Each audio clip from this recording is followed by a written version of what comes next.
Clark Kent, Kal-El, the Man of Steel, the last son of Krypton.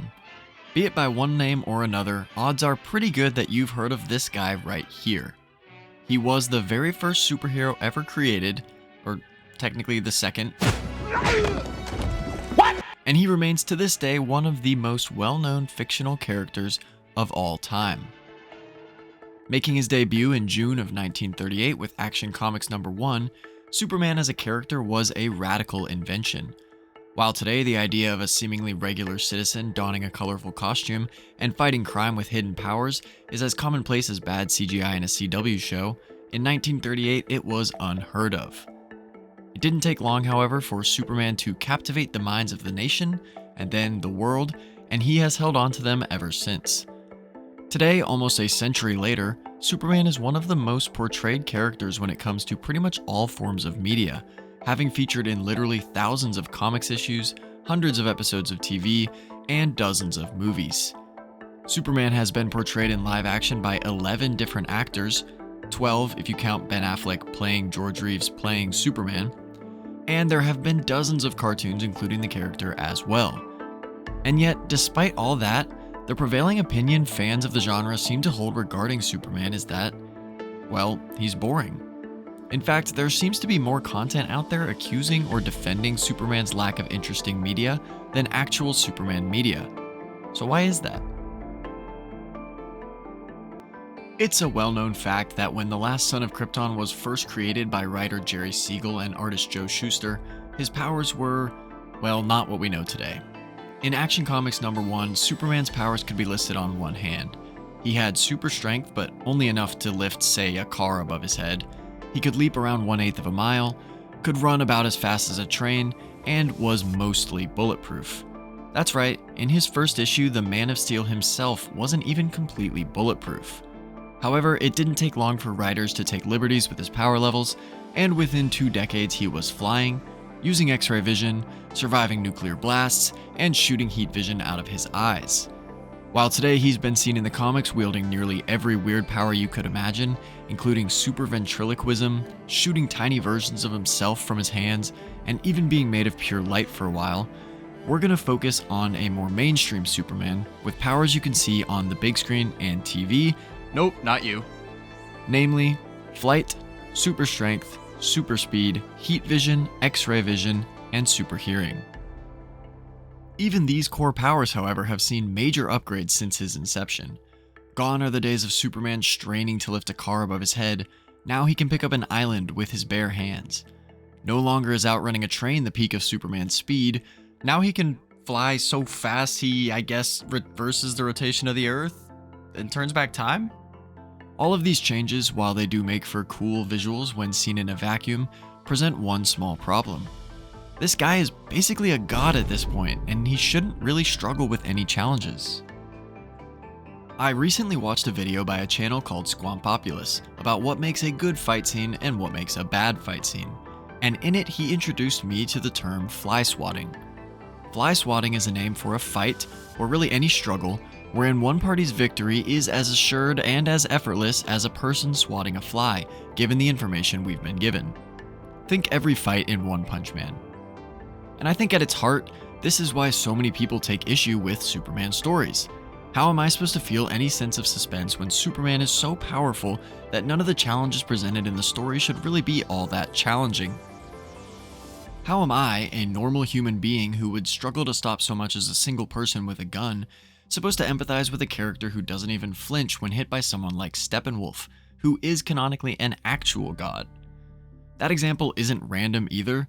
The Superman fly swatter problem is, in my opinion, at its worst in the DCEU Justice League movies. I mean, seriously, when you have Superman fighting a character as powerful as this, in the finale of your movie, not only with ease, but while smirking and snapping pithy one-liners, not impressed. Is this guy still bothering you? I just can't emphasize enough how low the stakes get for me. I get zero satisfaction watching a fight like this. At least One Punch Man leans into the silliness of Saitama's ability to win every fight. This feels like it wants me to take it so seriously, and I just can't. Honestly, I think I could do an entire video on how I don't think Zack Snyder really understands these characters or how to make a good Justice League movie, but that's a topic for another day. So, is it just not possible then to have a captivating story involving Superman? I mean, regardless of what he started out as, this is as powerful as he is now. Are we just supposed to not use him? Or nerf him into oblivion in every appearance so we can still have stakes? I say no. You see, while it is difficult to have a character as strong as Superman in your story, what most people who haven't read the comics or otherwise just don't understand the character forget is that Superman is not truly defined by his physical strength, but rather by the strength of his character. Many of the absolute best, most powerful moments in Superman comics come not when he's doing something that you and I are physically incapable of, but rather when he is inspiring, relating, or just otherwise connecting with the citizens of the world. Something Zack Snyder and other storytellers in charge of past Superman projects always seem to forget is that Superman is, by his own admission, just a man. He doesn't view himself as a god, but just a regular guy who happens to be stronger than everyone else and wants to use that strength to help people. One of my favorite Superman moments in the comics comes from All-Star Superman, where Superman is flying through Metropolis and comes across a young girl standing on the roof of a skyscraper getting ready to jump. Instead of using his speed and strength to physically stop her, which we know he could, Clark simply floats down behind her and reassures her that it's never as bad as it seems, and she's stronger than she thinks she is, and then gives her a hug. Think how much less impactful this scene would have been if she had jumped and he'd simply caught her and placed her on the ground. Another such moment comes from Action Comics 1057, which opens on Soup sitting atop a skyscraper under construction, chatting with one of the construction workers, Glenn. I mean, look at this portrayal of Superman sitting next to Glenn the Everyman like he's just a normal dude himself. In their conversation, it's revealed that the construction worker is an ex-con who Superman once put away, who's struggling with the fact that his son is now starting to steal, placing himself on the very path to becoming a criminal that Glenn regrets walking. He's worried that he's not able to be the father his son needs, given his own criminal past, and he starts to say his son would be better off with a dad like Superman. And what does Superman do? He cuts him off mid-sentence to encourage him and tell him he's the perfect dad for his son's situation, not in spite of his past, but because of it, because only he gets what his son is going through. Then, to top it all off, as Clark's leaving, Glenn tells him he really doesn't have to keep checking up on him, and Clark simply responds, "I just like eating lunch with friends." It's a completely human moment between two people, one of whom just so happens to be Superman. I challenge you to show me a single scene in a big screen Superman movie where he connects like this with someone who isn't Lois Lane, or maybe a member of the Justice League. I just love the idea of Superman forming real relationships, friendships with random citizens of Metropolis, because that's who he is. He's a guy who cares about his city and his world. He doesn't need to be fist-fighting some universe-ending threat to be Superman, he just needs to be caring and compassionate towards the people around him. That's part of what makes him super. So, we've established that there are definitely comics that truly understand Superman as a character. But what if you're not a comic book reader? Is there any way to see this humanity-centered side of Superman anywhere on the big or silver screens? Yes, actually. If you haven't had the pleasure of seeing it yet, let me be the first one to introduce you to what is, in my opinion, the single most faithful live-action Superman ever to hit the screen.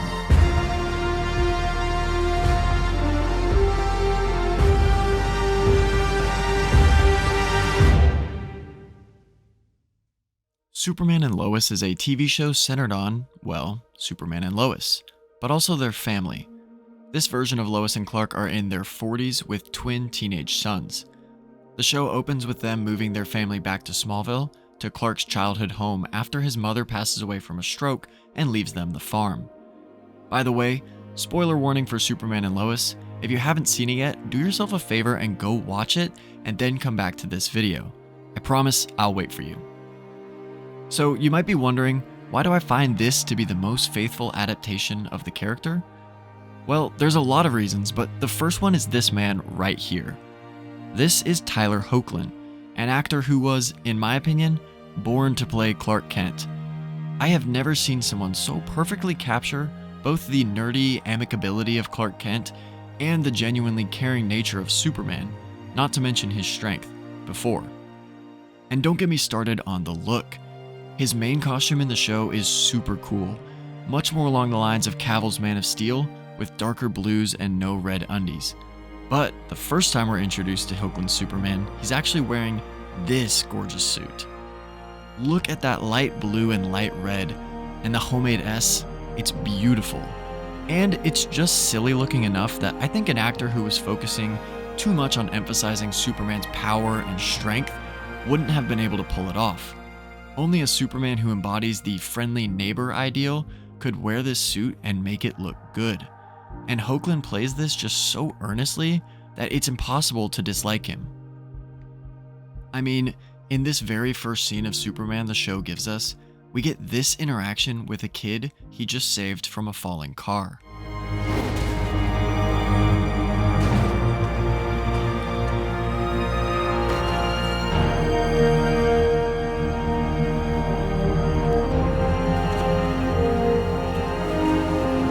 Here you go, friend. Thanks. Cool costume. Thanks. My mom made it for me. Are you starting to see why I love this version of the character? This show gives us, in the first 2 minutes mind you, Superman not only saving this kid, but then picking up his hat and handing it back to him, having a friendly interaction with him, smiling, and then flying away. This is Superman the way he was meant to be. He doesn't just save lives, he goes the extra mile, interacts with the people in a uniquely human way, shows them how to be kinder and better to each other by way of showing kindness himself. He picks up a kid's hat and hands it back to him like a real person would, because he never views himself as being above these kinds of humble acts of service. And yes, for the love of God, he smiles. Henry, I love you. You are a treasure to this world, and I would trade my left kidney to play 40K with you, but would it have killed you to smile a bit more in costume? This should be the default expression of Superman when he's with the people, not this. And no, just to be clear, I'm not actually blaming Henry Cavill for this. I know his Superman's dour demeanor is more a product of the darker world Zack Snyder chose to place him in than anything else, but it really bothers me. Superman is supposed to be like one of those celebrities that everyone loves because on top of how good they are at whatever they do, anyone who's ever had the fortune of meeting them in person says that they're also just a genuinely nice and friendly person. Kind of like, I don't know, Henry Cavill actually. You literally had the perfect setup, Zach. You were handed a treasure of an actor, amazing source material, a devoted fan base, and you chose to give us a Superman whose only interaction with a regular person was this? Yes, it's meant to. It's meant to wind like a river.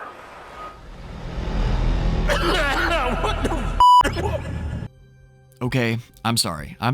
I know I said I would save that for another day, but you guys, we could have really had something special here, and it just makes me sad to think of what could have been. Anyway, back to Superman and Lois.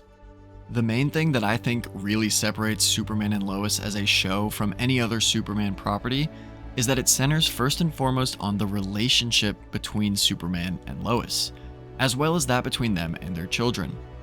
Sure, there are Superman-level threats in this show, and they are given ample screen time and done actually very well, but the show is really about Superman connecting with the people he loves. Seasons 1 and 2 do a good job of this, but for me, seasons 3 and 4 are where this show truly shines, so I'm going to focus on that. The reason season 3 is where this show starts really hitting home for me is that it does this key thing that I'm going to say makes a Superman story interesting. Giving Superman a life and death challenge that he cannot fight with his physical strength, and one that we can imagine facing in our own lives. In the second episode of the season, we find out that Lois has just been diagnosed with stage 3 breast cancer, and we get this poignant scene where Clark finds out while being Superman.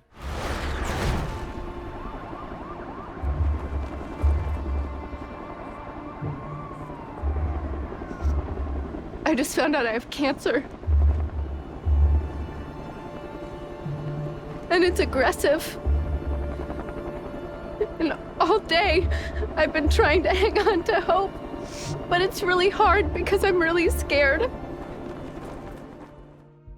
And I just love this moment where Clark is fully decked out in his Superman outfit, looking as powerful and as indestructible as the alien he is, and he's hit with this crushingly human moment of learning someone he loves is suffering through something that could kill them, and there's nothing he can do about it. It's just so human because all he can do is what you or I would do in this situation, which is hold the person tight and pray they'll be okay. This one scene gives Superman something I've never seen him given before, and that's relatability. Anytime we watch any type of fiction, it's inherently difficult to empathize with the stakes of the world we're presented with, because it's so different from our own. The only true way to tie an audience's emotions to the fate of your world is to have them empathize and relate with the characters that inhabit it. This is why characters are given flaws to begin with, because a character without flaws isn't a character people can relate to, and is therefore not an interesting character at all. We need our protagonists to not be perfect. We need them to go through character arcs and learn lessons and get better over the course of the journey. Otherwise, they don't feel real. I think that lack of relatability is what's been missing in Superman adaptations before this, and it's why people love to talk so much about how boring he is. I can put myself in his shoes in this moment because I, like many people, know what it's like to learn that someone you love is fighting a deadly illness. And more to the point, I know what it's like to face a fact that you'd give anything to change, but you just can't. It doesn't matter in this moment how strong you are, how smart you are, how anything you are. Sometimes we just can't affect the change in the world that we wish we could. And here, for the first time, neither can Superman. For the first time, we can understand what he's feeling and relate to it. I think the reason this show leans so much on the relationship between Lois and Clark is because it has this understanding of what makes Superman interesting. Watching them handle both Superman-level threats and human problems that you or I might struggle with together is what gives this show its approachable charm. It makes me feel like these characters are real people I can relate to, rather than 2D cardboard superhero cutouts. And there's so many more amazing scenes and ideas this show has to offer. I love the scenes where Lois worries she won't be beautiful in Clark's eyes after surgery, just to watch him reassure her that he'll always love her and find her beautiful no matter what. I love the scene where Clark, as Superman, tells a villain who's also dying of cancer that it's okay to let go, and that her family will be okay, then to go and respectfully deliver her body and her final words to them and give them space to grieve. I love watching Clark, as both Clark and Superman, be a dad and help his sons, who are struggling to figure out how to handle their own developing powers. These scenes all serve to further highlight Superman's deeply human ability to not only love, but love personally. He doesn't just love humanity as a concept, he loves people, individuals, in a personal way that makes his serving and protecting them all the more powerful. I especially love this scene where Clark confronts a man in town who punched his son and threatened Lois with a gun. Seeing the uber-friendly Clark Kent enraged by someone threatening his family and intervening on their behalf, it's like a better version of this bar scene from Man of Steel because, again, we feel like we know these characters enough to feel Clark's anger. We're able to put ourselves in the shoes of not a god pretending to be a man, but just a man whose righteous anger at his family being threatened causes him to confront the perpetrator and defend those he loves. It's moments like these where the character is able to be an example of humanity at its best, because we all want to believe we would react the same way in this situation, whether we have Clark's powers or not. But I think the scene that most illustrates how well this show gets Superman comes in the fourth and final season, when Clark is giving a televised interview revealing to the world for the first time that he's Superman. The interviewer asks him what is something he wants people to know about him, and this is what he has to say. What do you most want people to know about you?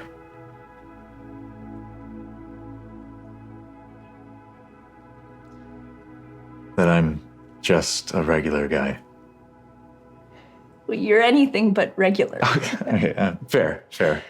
But, beyond the powers, I'm a husband. I'm a father to two amazing sons. When they were little, being Superman, I missed a lot. And I made a lot of mistakes and struggled to balance it all. But really, I'm just like anyone else out there who loves their family and wants to be better for them. Look, I know it sounds crazy, but hopefully by this point, I, and mainly Superman and Lois, have shown you that Superman is at his most interesting when he's allowed to be human. Whether he's being Clark Kent, mild-mannered reporter, or Kal-El, the last son of Krypton, it's the man side of Superman that allows us to relate to him, and the super side that allows him to awe us. Without his humanity, watching Superman perform great feats of power is like watching a hurricane. I'm amazed by its strength, sure, but I see it as a force of nature only, not something that I can relate to, not something that can feel love and hatred, frustration and empathy the way that I can. It's these traits that give the character of Superman, when he's done well, the power to be a paragon of both strength and virtue. It's these virtues, not the feats of strength, which have kept the character relevant in the comic world for almost 100 years, and conversely, the lack thereof that has made the character so unrelatable in previous on-screen incarnations. It's this focus on Superman's humanity and how it shows through when he's connecting with the people around him that makes the character so special. And I just hope that more storytellers can keep this in mind on Superman projects going forward. Because let's be honest, in today's world where so much of what we see and hear around us seems to be filled with pain and hate and discord, I think we could all do with a reminder that it doesn't really take alien powers or a colorful costume to be a light in the darkness. Sometimes, all it takes is being human and connecting with the people around you, even if that is something as simple as a small smile and a random act of kindness. Hello friends, Wandering Storyteller here. I just want to say thank you guys so much for sticking around to this point in the video and listening to me rant about an iconic character that I think we all love. If you have anything to add, please feel free to keep the conversation going in the comments down below. And if you love a good story and want to see more content like this, be sure to like and subscribe so you can come wander with us and be part of the next conversation. Thanks.